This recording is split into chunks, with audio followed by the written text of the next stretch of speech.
In a distant, silent, and dense forest, there stood an old, lonely hut. In that hut lived a couple. They had everything in life, yet one longing always pierced their hearts. Every child born to them had been a son, but fate had never blessed them with a daughter. At last, their prayers were answered. The wife brought hopeful news to her husband that another child was on the way. Time passed, and after days and nights filled with earnest prayers, the moment finally arrived. A daughter was born. She was extraordinarily beautiful. Her blue eyes held the calm of a deep lake. Her lips were soft and rosy, like petals of a rose.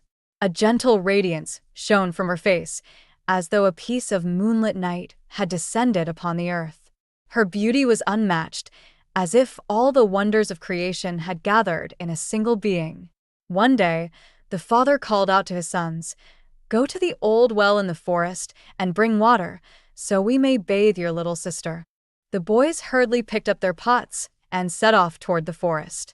They reached the well, but once there, they became so absorbed in talking and playing that they forgot about time.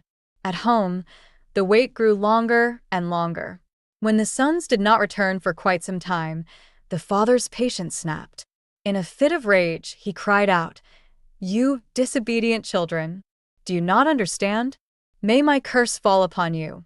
May you all turn into crows." No sooner had these words left his lips than fate accepted them.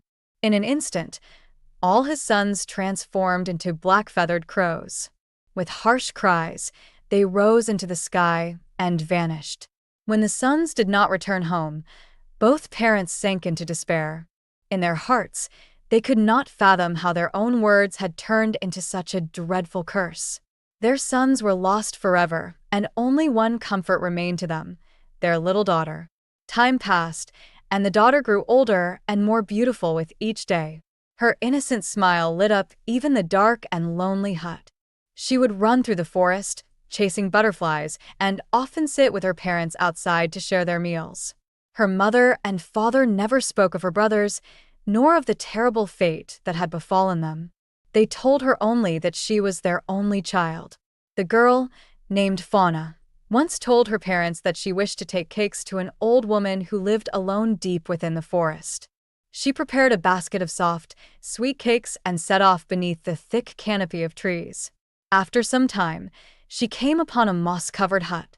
As she neared it, the door creaked open and an old woman stepped out. Her eyes glimmered strangely, as though she knew far more than she should. Before Fauna could speak, the woman's trembling voice broke the silence.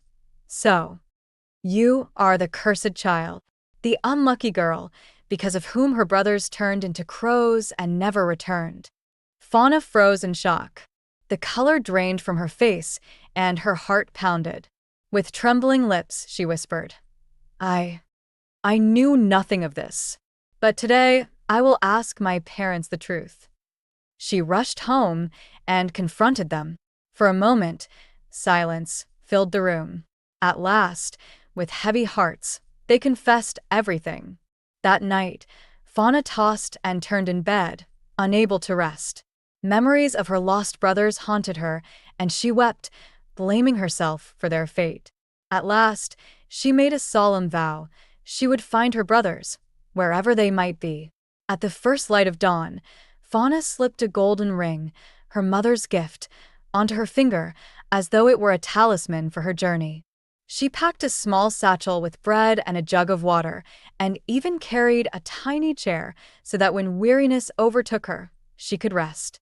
With courage in her heart and light in her eyes, she set out. The forest air was sweet with fragrance, and the cheerful songs of birds filled her with hope. Again and again her heart whispered, "This journey will not be in vain. I will find my brothers and bring them home." After some time, she reached a magnificent waterfall. Its tumbling streams sparkled like thousands of diamonds, and the cool mist refreshed her weary face. She longed to pause and marvel at the scene, but her feet pressed onward. Soon hunger overcame her. She unfolded her little chair, sat down, and began to eat her bread. Suddenly, the blazing sun called to her. "If you come to me, I can tell you where your brothers are." Determined, Fauna began climbing a towering mountain toward the sun.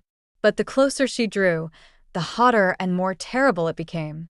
The sun devoured all who came too near. Terrified, she fled back down the mountain, running and running until night fell. Exhausted, she collapsed by the side of a lake and wept bitterly.